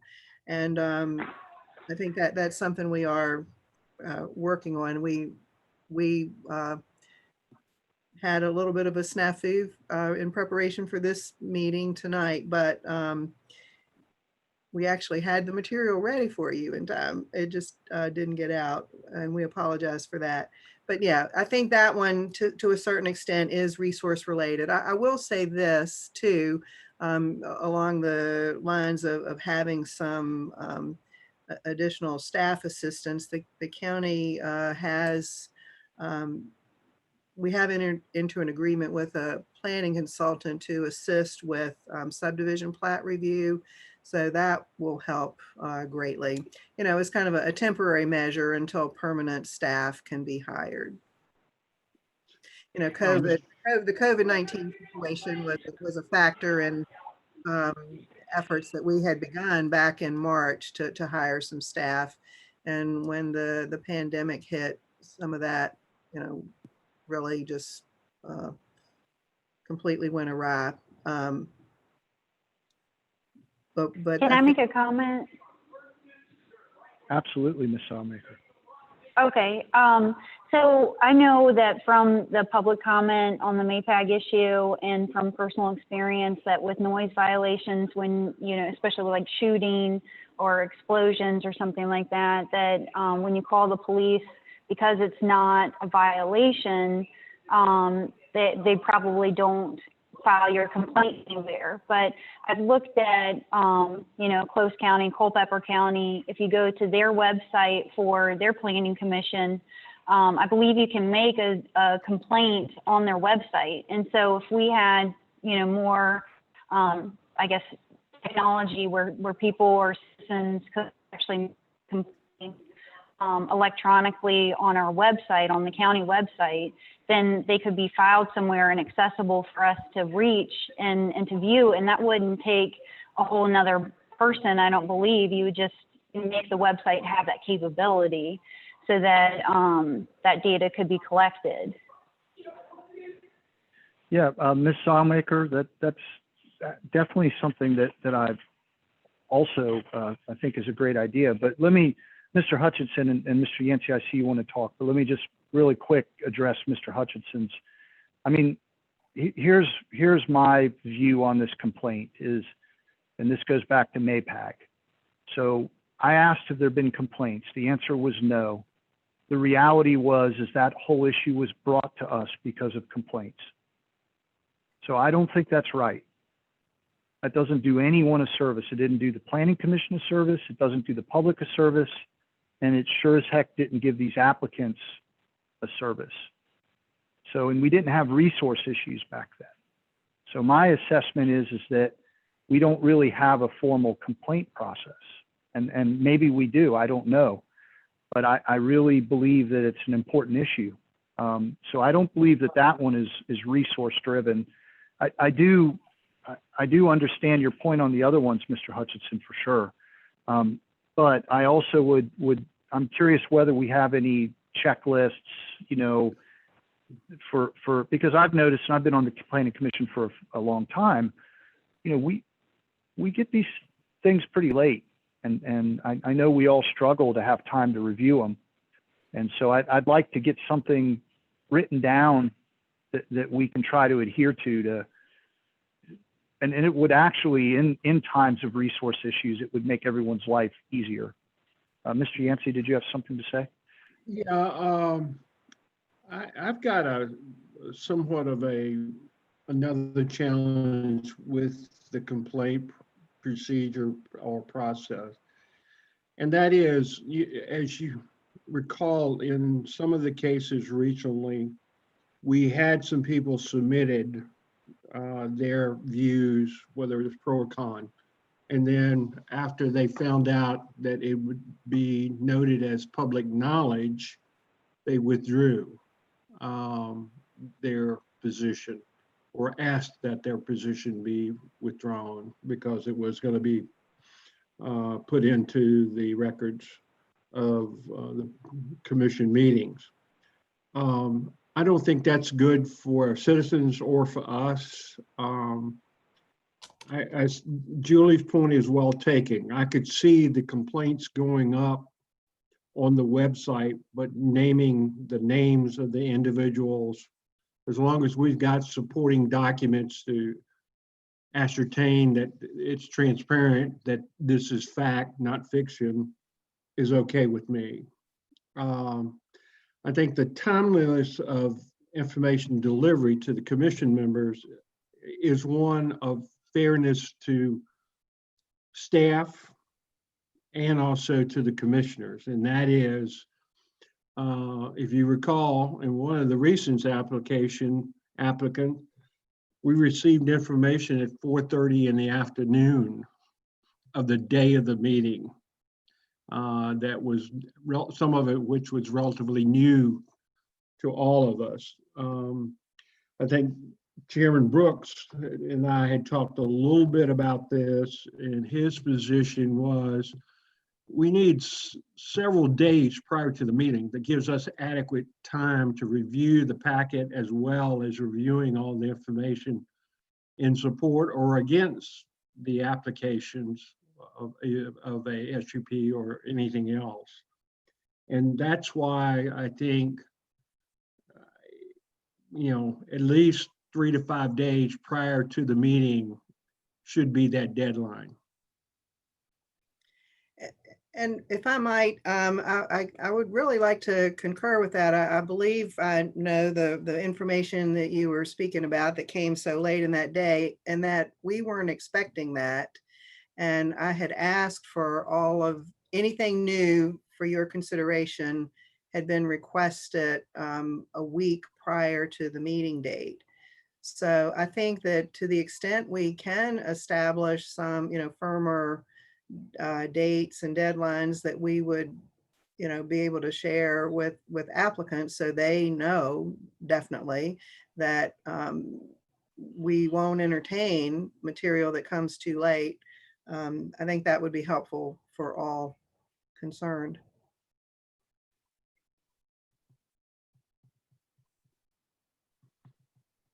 Sandra, where would you recommend documenting that requirement? I think it could be included with the application materials, actually. That might be a place, or it could be something that is in a pre-application meeting. We make sure, people are aware of the commission's operating procedures, but I think I might give that a little bit more thought. But I mean, I think there would be several opportunities to sort of formalize that process. Yeah, if I could jump in here for the sake of moving forward, what I'm trying to engage in is a process. So first of all, I think we all agree that at some varying level, each of these items represents a challenge or a problem or something that we could do better on. So if we can all agree on that, and it may be a resource issue, there may be all sorts of reasons for it, and there may be a lot of solutions. But the first step is to acknowledge we have an issue. And then to me, the next step is to evaluate where we are. So what are we currently doing and how are we doing it?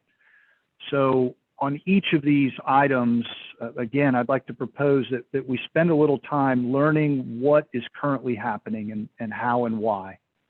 So for instance, I notice most times we get our agenda packet on Friday before the meeting. So why is that? Is that written down somewhere? Is it just, do we just kind of know that? Is there a checklist for how we handle things? And so to me, that's the first step, is to see what we currently have. And if we have nothing, well, then that may be part of the problem right there, is that we don't have anything written down as far as the procedures. And then, once we kind of ascertain where we are, then we can start talking about where we would like to be. And then we can start talking about, how do we get there? So if I may, for the sake of moving forward, I don't expect to handle all these issues tonight, but if we can all agree that these are things that should be addressed, and we have a path forward on A, which Sandra and Eric will give us a little presentation. I personally would like the same thing for at least item B at the next meeting. I don't know if that's possible, to just start understanding where we are. And Hutch, maybe some of this we'll do in the background, after this meeting, and get the documents and try to collate it, and maybe we'll present it. But definitely on A, I'd like us for the next meeting to have from staff and Eric, what the current state is, and in that case, a potential proposed solution. And on item B, personally, to me, that's the next most important thing. I did not put these in order, by the way, on here, but if everyone else concurs with that, I'd like to understand how complaints are currently handled. Is there a formal process? Do we have it advertised anywhere? That sort of information. So can we agree on those two, that by the next meeting, we'd like to understand a current state? And on both of those, Sandra, I'm wondering if you and staff couldn't kind of pull together kind of where we are on those, like what's currently going on. Well, I do think that we can. I do have one question. I mean, I guess we're talking about or thinking about complaints in general. I mean, any sort of complaint that comes. Are you thinking of zoning complaints? As Julie pointed out, the county doesn't have a noise ordinance, but I'm sure we do get noise complaints.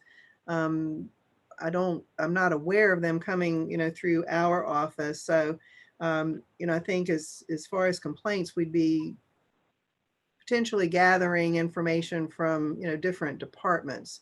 So is there are there specific types of complaints, or are you thinking complaints in general?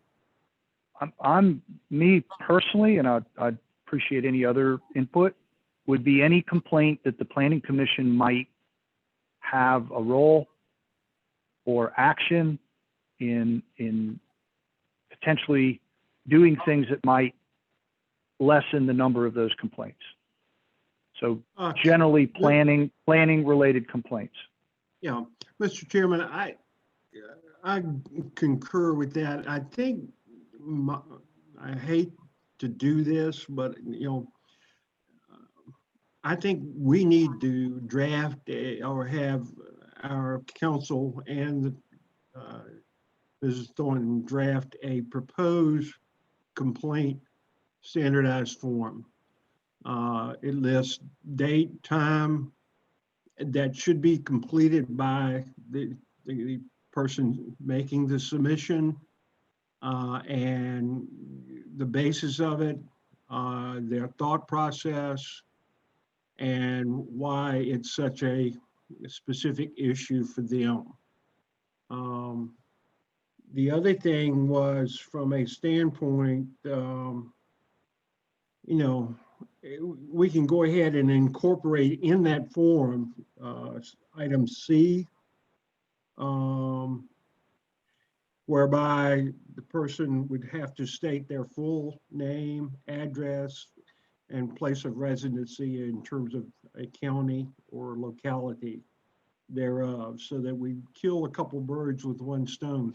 I don't know if another locality has that already, but certainly plagiarizing something from somewhere else may be the quickest and easiest way to resolve this. Mr. Chairman, can I make a comment? Absolutely, Mr. Johnson. I understand. I think I understand what you're trying to do, and I'm not trying to put a stick in the spokes here. I just want to make a couple points so that you all can kind of be thinking about that. First of all, most complaints that come into the county probably don't come into the planning department necessarily. They may come into county administration. They may come into the building department. You're going to get, for instance, you're probably going to get inundated if you take all the. So let me finish my thought. There's going to be a little bit of a collection issue because you're going to have other departments that are going to be fielding a lot of these complaints. If you were to get all the complaints that come in, you're going to get a lot of my neighbor's got trash in their yard kind of complaints, or my neighbor has 6 junk vehicles in their yard. So it's going to be stuff that is not really likely to come up in a future public, rezoning request or whatever, like we had this time. So that's not an argument one way or another. It's just kind of something else to think about as you work through the process Sandra's going to have kind of a limited ability to really be able to gather complaints wholesale because they come in from so many different directions. So we're primarily interested in land use complaints. Yeah, can I again, for the sake of moving forward, I would just like to understand what exists now as far as complaint process. So, and again, I'll use the example. This SUP that we just considered, what drove that language was complaints. And we were considering new language, and the question was asked, have there been complaints? And the answer was no. And the reality of the situation is complaints drove it. And so we're sitting here considering something that was before us because there were complaints about it. And so all I'm after is understanding how complaints are currently handled, because we and this is related to our work.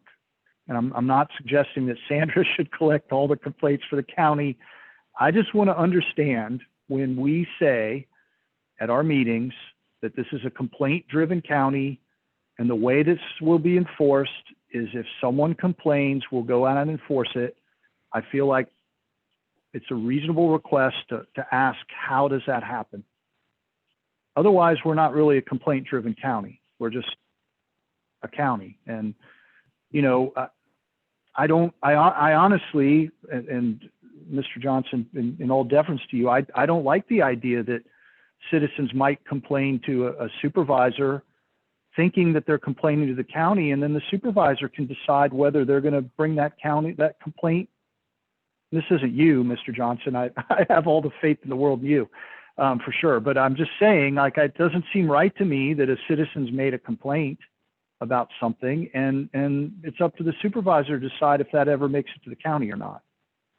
So I just want to have an understanding, when we say we're a complaint-driven county, what does that mean from the Planning Commission perspective? Because that's how we enforce things. And so what I don't think I'm asking a lot is, you know, how are they currently handled? Like, where are they stored? Like, who documents them? Like, are they on the computer? Or do we already have a form, Mr. Yancey? I don't know. Can someone go to the website and see, like, hey, oh, I've got a complaint, here's where I file it? So that's all I'm asking is where, you know, what do we currently do? If the answer is we don't know, well, that's an answer, that's fine. And so let's figure out what we need to do to know and put a solution in place. And we may agree there's no solution needed, I don't know. But it bothers me greatly that we spent all this time on this issue, this particular issue, and really put the applicants out and caused a lot of heartache everywhere. And the reality is if we had just known there had been a complaint, we probably wouldn't have gone through any of it. So, I'd just like to get an understanding on that issue, what we currently do, and it's purely from the Planning Commission perspective. But that's all I want to know. So if we could do that and have agreement that we should at least understand how complaints are happening, that would be awesome. And then, Mr. Yancey, I don't see a public hearing comment necessarily as a complaint. No, You know, that's just, I'm not, yeah. I don't have a Yeah. problem with that. And to your point on the person who commented and then pulled their comment back, again, I see that a failure on the county's part, because we should have somewhere that I mean, the reality of that comment is I don't think it was pulled back. I think it's part of the record. And I think it's incumbent upon us to make sure that we can point somewhere clear, so that if someone's giving a public comment, that they know what that really means. I have no problem as long as that is pre-disclosed, that any comment that is made will become a part of the public record. Therefore, Absolutely. If you do not want it to become part of the public record, you do not submit it. Right. No, I totally agree. And it's incumbent upon us to make sure that people know that, that they don't just automatically know. So again, if I could, on these first two, what I want to understand is just the current state on each of these. Like, what are we currently doing? That's all I'm asking. And if I could get concurrence on that, Hutch and I can go offline and see what we can pull together. Can we at least agree that we want to figure out how these are all currently happening? Yes, but I would also like to make the position known.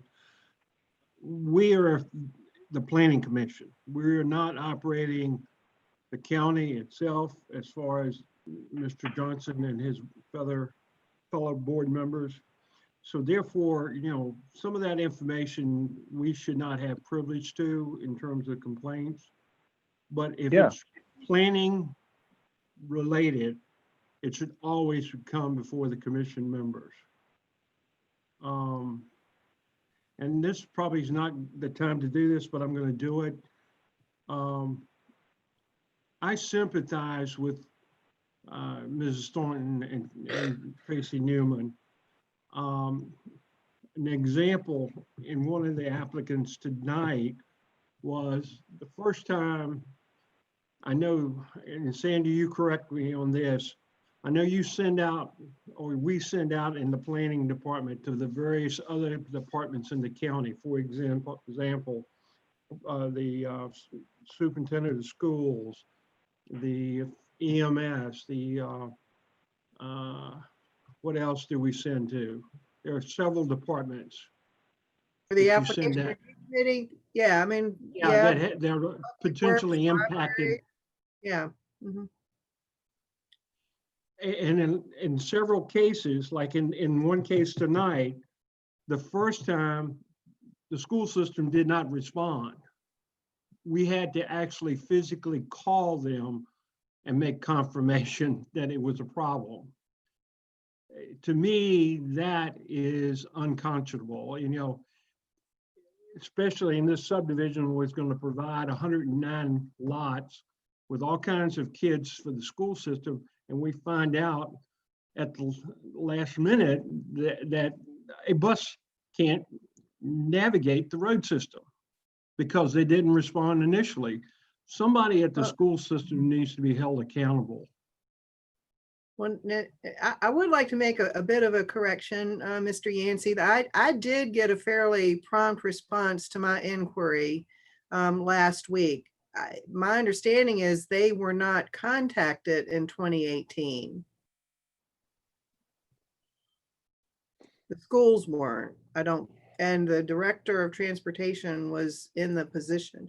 So unless someone else was consulted, I mean, he had no recollection of any contact in 2018 about this particular project. So I did just want to just make that one correction. I did get a very prompt response to my inquiry last week. Well, I And Mr. appreciate that Yancey- very much. Yeah, go ahead. And so the point of all this, Mr. Yancey, is to really get at what you're talking about. Like in my experience, a lot of times there's a routing slip that goes with documents, and it provides a record of who looked at it, but it also provides a guide for whoever shows up later and doesn't know everything, and they go, oh, well, what do I do with this? Oh, you send it here, this person signs, that person signs, initial. So what I'm driving at, and what I think a lot of these items are about, are figuring out what we're doing and just figuring out how to make it better. And the intent here would be to make everyone's job easier, including the Cisterns. And again, I'm not even saying that we should see every complaint, but I do feel like if we ask whether there were complaints, that we ought to have a good idea that we're getting the right answer. So with that, if it's okay with you all, I'd like to move on because it is getting 8 o'clock. We'll have a chance to talk about this all again. Ms. Thornton, I'll work with Hutch.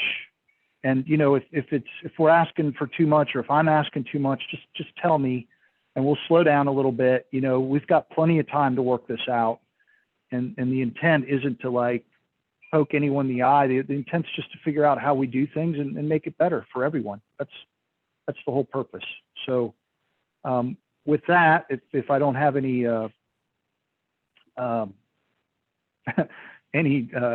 opposite, I'd like to move on to the next agenda item, old business. So do we have any old business?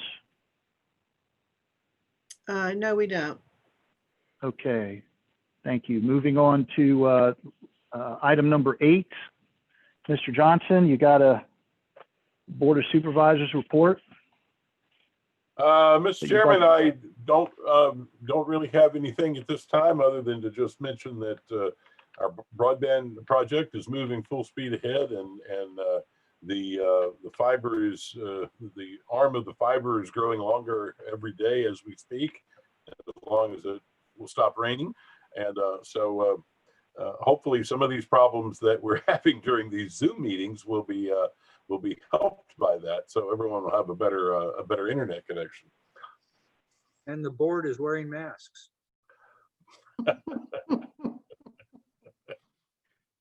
Hutch, don't go there, bud. I know. Yeah, that's an area we'll let that play out in the public, right? So, thank you, Mr. Johnson. I appreciate it. Anything else you want to add? No, sir. Okay, thank you so much. Thanks for that. Ms. Thornton, you have any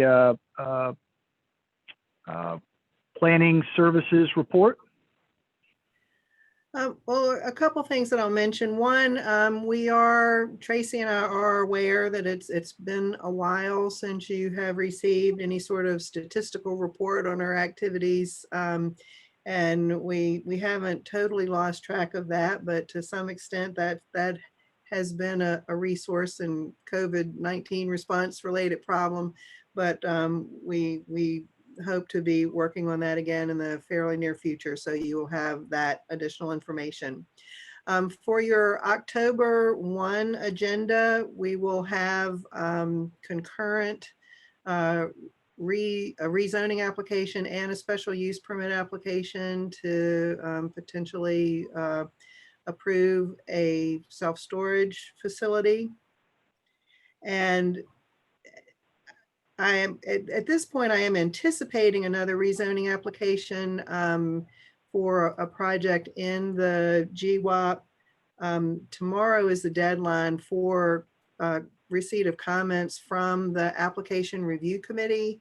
So I think depending on the extent of some of those comments, if they're not too major, then I think this other rezoning will also be on your October 1st agenda. Is that Signature Station, Sandra? Yes. Okay. Okay, I'm sorry, I forgot to ask, does anyone have any questions for Mr. Johnson or Ms. Thornton? Just one comment on the resource issue, Sandra. I didn't mean to underscore the effort that you and Tracy are doing. I know it's magnanimous. And I appreciate the effort that you guys have been making through this whole process. Well, thanks for that. I know there was certainly no offense taken by any comments related to resources. Awesome. Thank you, Hutch. And for the record, I spoke a lot and didn't offend anyone. So that's awesome. That doesn't happen very often. Okay, great. So moving on to item number 9, commissioner comments.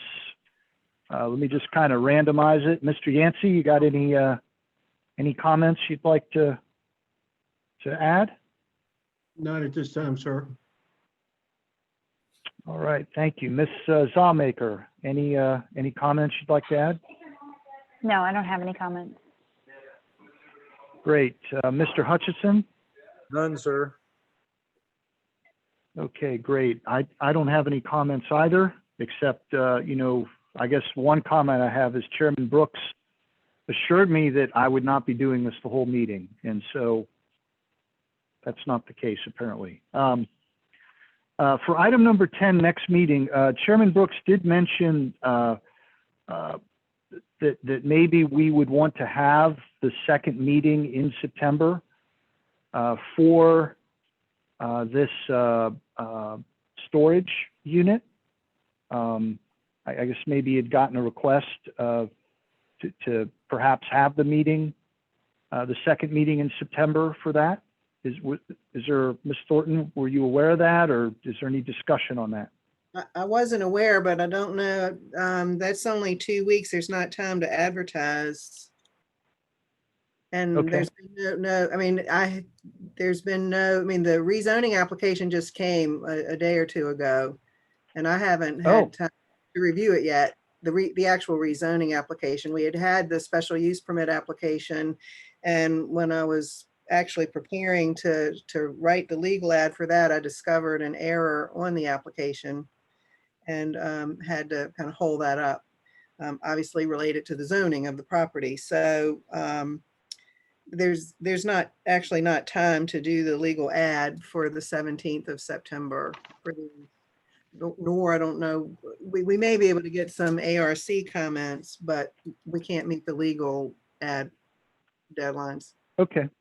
So let me just summarize that. So, because I need to report back to Chairman Brooks, and you know I've got to report the right stuff. So Right. what I heard was that they had applied and then there was an error on the application and that had to be rectified. Yes. And that took up some time, and that they've reapplied and they just reapplied 2, maybe 3 days ago. Is that true? Yeah, well, the rezoning, what happened was that the zoning that was indicated on the application was incorrect. And I Okay, got it. didn't, yeah, so Okay, they were notified, the rezoning application, just, as I said, it just came in this week. great. Okay, and then all of that's resulted in not being able to get all of the comments required and get it advertised within the legal requirements. Correct. Got it. Thank you so much. Okay, so our next meeting is October 1st, 2020.